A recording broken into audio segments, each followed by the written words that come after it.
Whether it be my story or my guest stories, we all share parts of the human experience.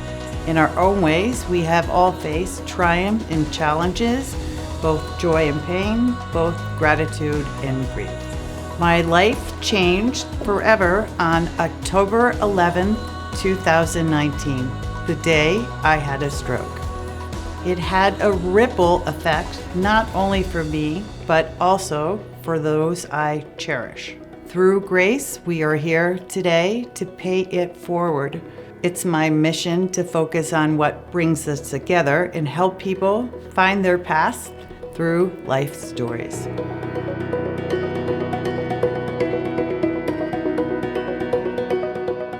Inspiring, authentic, and ambitious are just a few of the words that describe Peter Sheahan.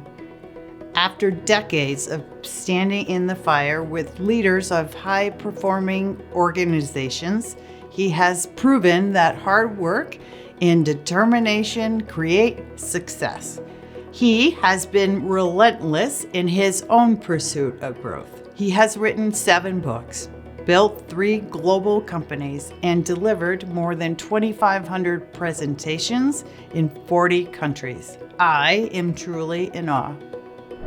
I always say that everyone has a story, and Peter clearly has a story. Thanks, Laurie. Pleasure to be here.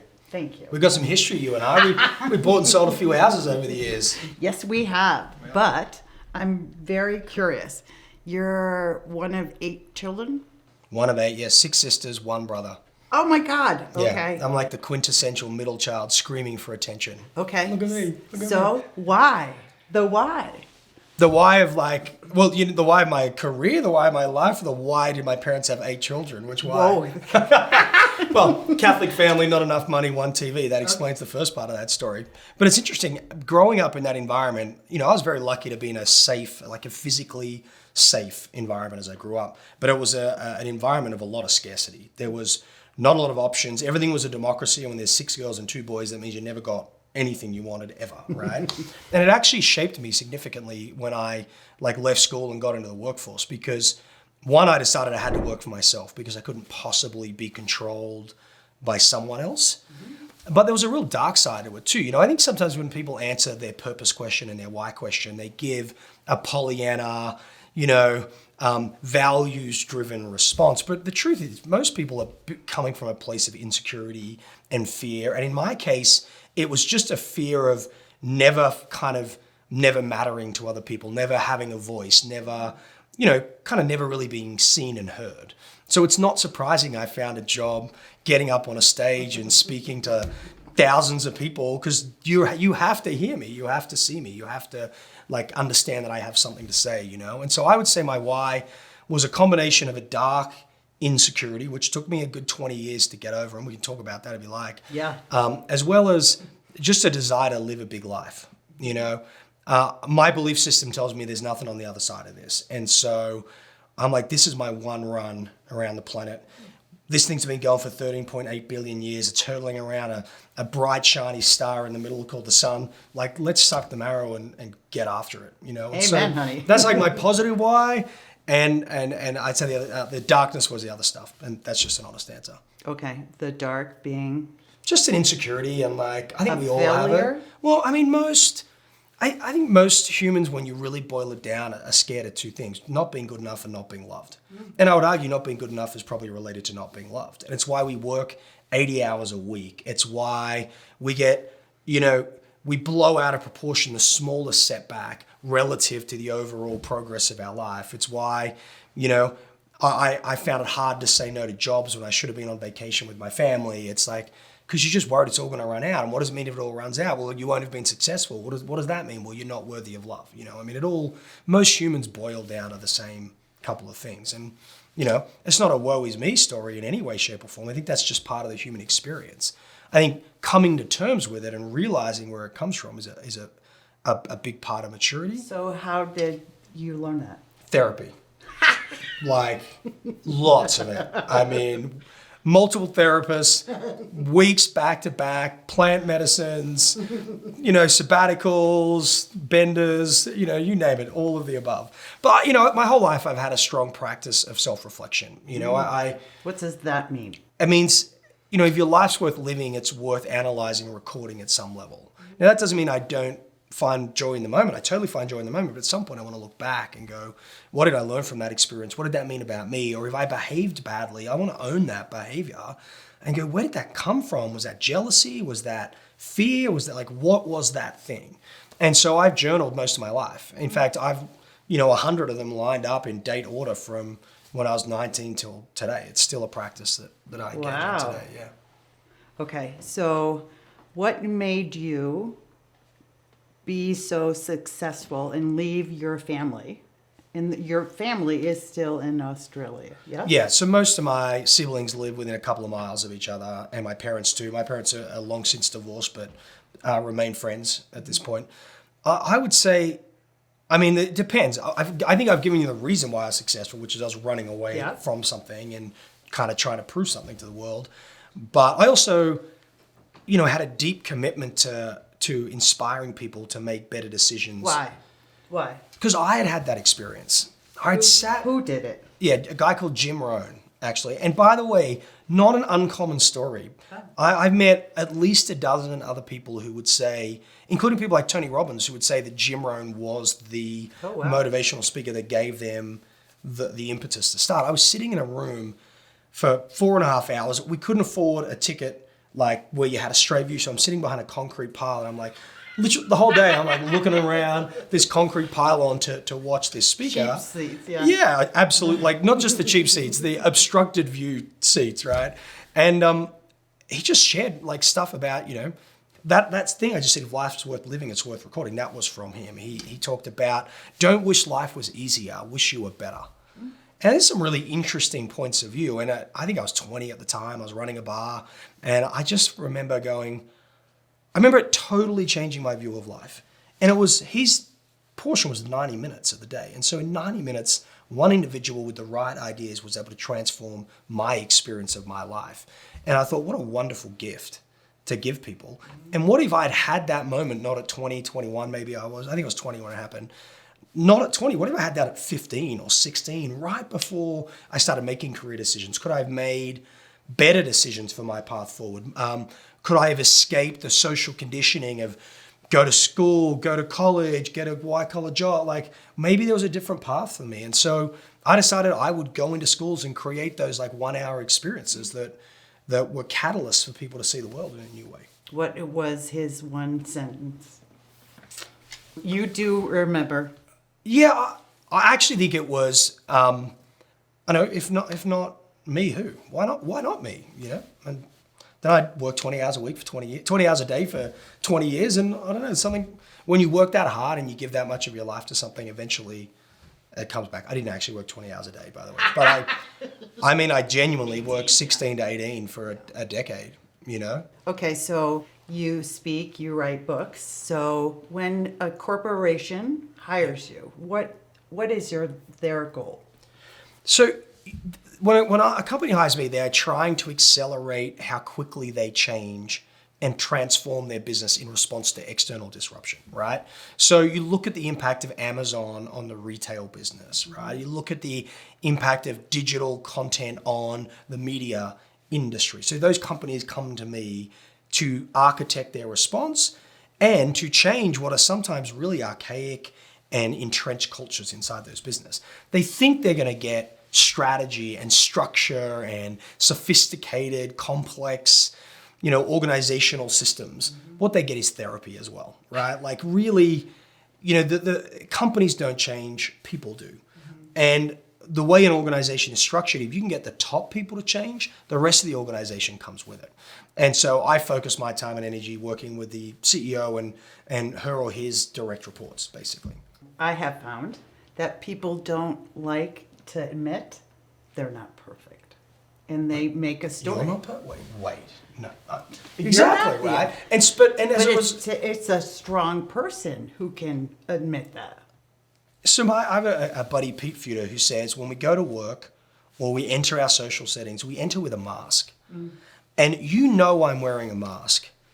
I know you're wearing a mask.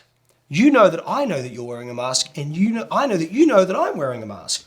At some point, we should just put them down and be. I mean, so a friend of mine, Brene Brown, what an incredible impact she's had on the world in the last 10 years, talking about shame and vulnerability, like two topics that you would never have thought would gain mainstream momentum, but they gain mainstream momentum because this thing we're talking about, this like projecting a false image, that slowly eats away at you. It lacks integrity. You don't feel present and whole in that moment. And so we're all like, I think she calls it hustling for acceptance, or I can't remember exactly how Brene phrases it. But as a result of that, you get too scared to feel because it's always like high cortisol worry kind of environment. And so we project that mask, we project that image.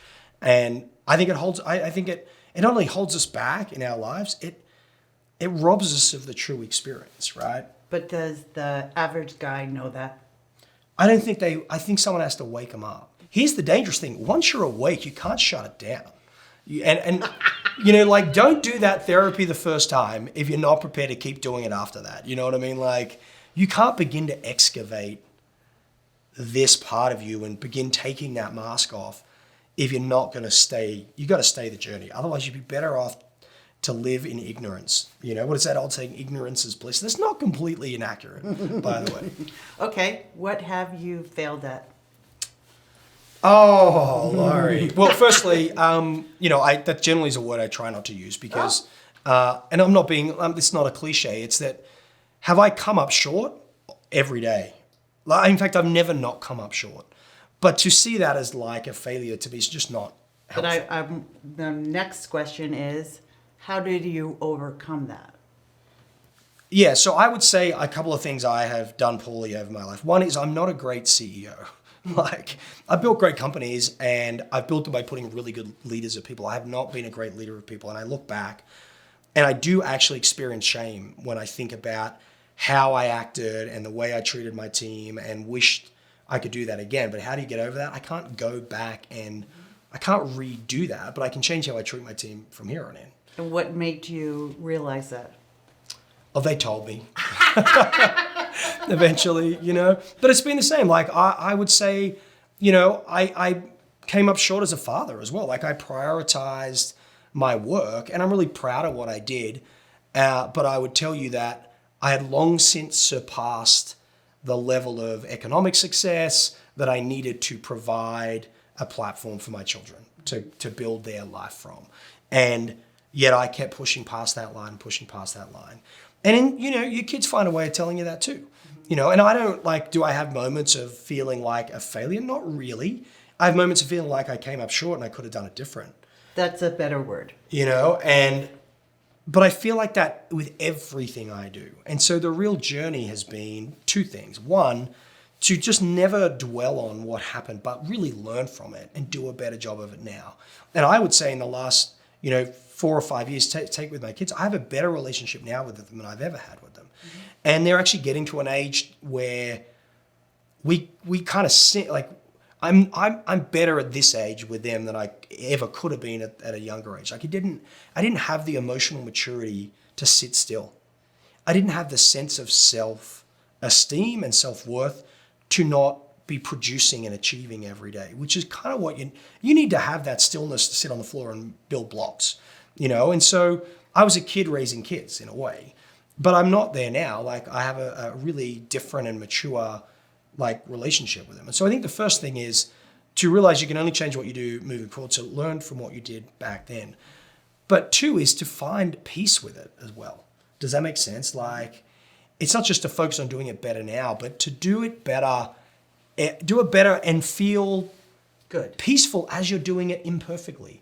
I still screw it up all the time. I still am a bad boss from time to time. I've probably said 3 things today that make absolutely no sense, and I'll walk out of here and go, oh my gosh, what an idiot, But if you can have those experiences and not beat yourself down, like, just be like, yeah, I'm a work in progress.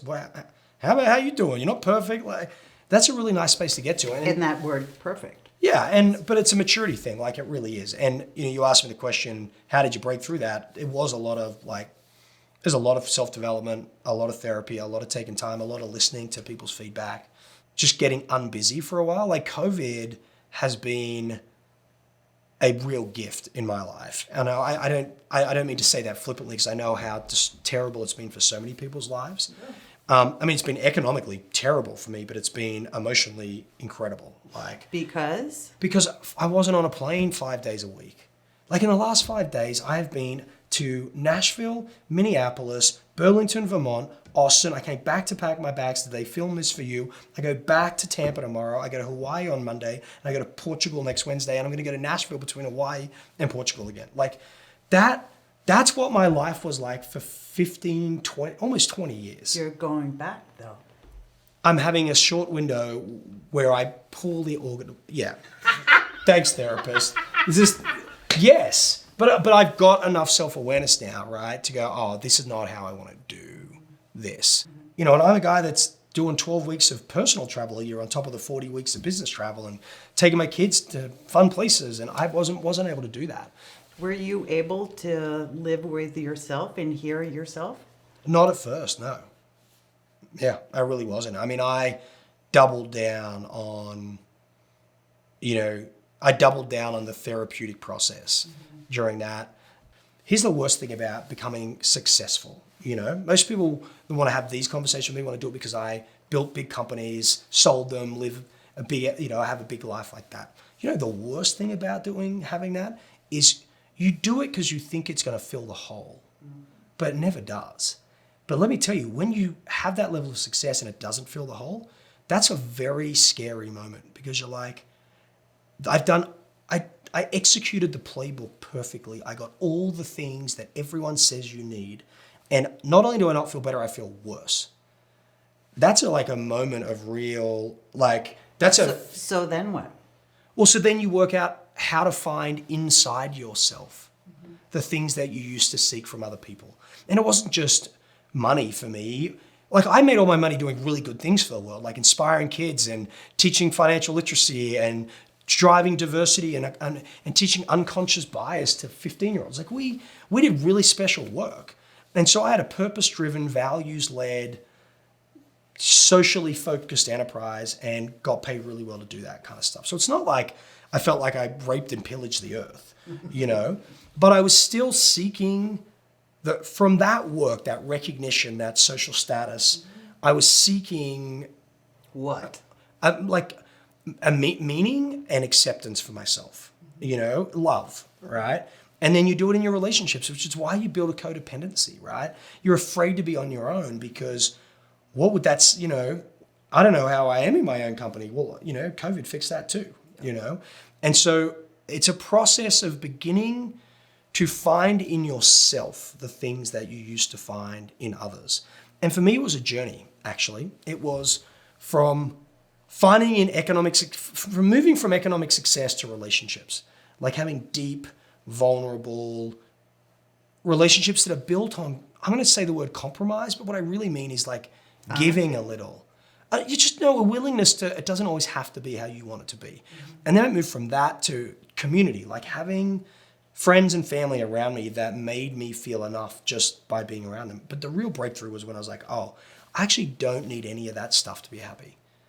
It's all in here, because all of these things move and change, Your kids move out and don't want to talk to you, or your friends move cities, or you break up with your partner, or you get divorced, or you go bankrupt, or it's all ephemeral. None of that stuff is a constant. But the constant is finding that part of yourself that is eternal, like that part of you. And all the religions and all the ancient myths talk about this idea. This is, by the way, what metaphorically people meant by things like heaven and stuff in traditional scriptures, is this moment of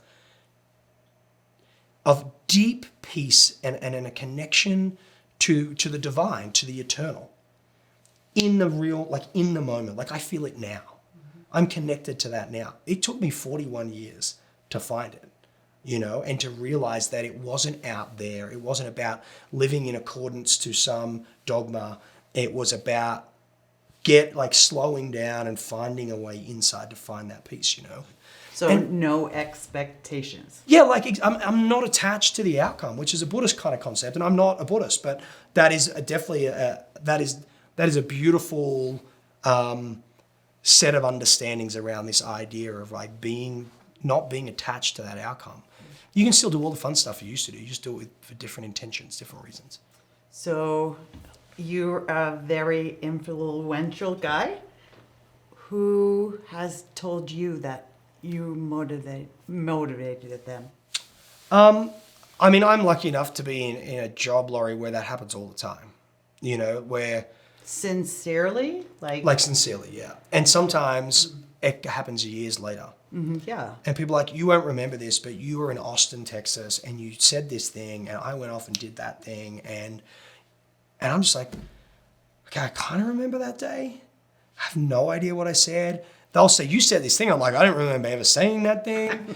And so it's, you know, it's nice to hear that. And it's nice to have found a way to make a living in a way that does contribute to other people. Does that empower you? Like you're making a difference. Yeah, I think but you know, part of the battle is to find that meaning in all of your work. You know, if there's one thing COVID taught us is that I'm far more dispensable than the delivery truck driver or the retail clerk or the nurse in the hospital. Like, let's be clear, society goes on just fine without a corporate strategist and a motivational speaker. Like, we're going to be okay, right? It does not go on just fine without people who are working those front lines. And so in some ways, I don't want to over-romanticize what I do because my life stops working when people stop doing their work. Your life stops working when people stop doing their work. And so I hope we all find meaning in the things that we do. And it goes back to that idea we talked about, which is you're going to make up a story about what you do. You may as well make one up that inspires you. Can I have a story? Can you write it for me? I mean, look at your story. You're like a single mom that provided for her kids. You like dominated real estate for 2 decades almost in Denver. You know, you had you overworked a little bit, which is not a conversation we hadn't had before, by the way. And you know, you have this physical challenge and you like lean into it and you overcome it. Like that is the story. Your story is everyone's story. Yeah. You know, we all have our version of a stroke, right? It's not necessarily as hard as that or as physically demanding in the recovery, but you talk to the person who got divorced that didn't want to, they feel the same level of adversity that you felt. You talk to the person who lost their job or whose, you know, teenager committed suicide or, I mean, no, that's happening everywhere right now. Your story is the story. That's why people relate to it. It's why this is such a great initiative because people want to know they're not alone in that adversity and they want to know that they're not alone in that loneliness and that challenge, you know. So you're writing your story just fine, girl. You don't need my help. Okay, what is your legacy going to be? Well, I think my legacy is not going to be my work. I think my legacy is the way I have lived my life and done my work.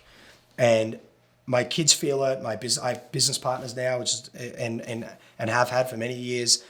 Like, I just have this carpe diem, seize the day, suck the marrow, red light, green light attitude. Like, I'm not doing anything halfway. There's no 5s out of 10s here. There are 10s out of 10s. So I think that'll be my legacy on the people that I knew. It won't be that someone got inspired and started a company, or be it that has been part of my legacy. That's not the one that people will remember me for.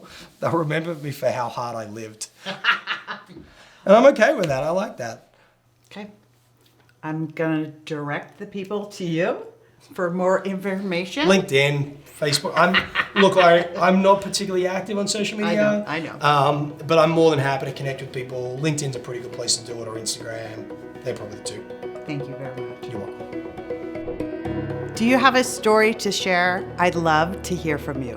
Please visit LoriCorken.com. There you will find more stories like the one you heard today with our series, The Power of a Voice.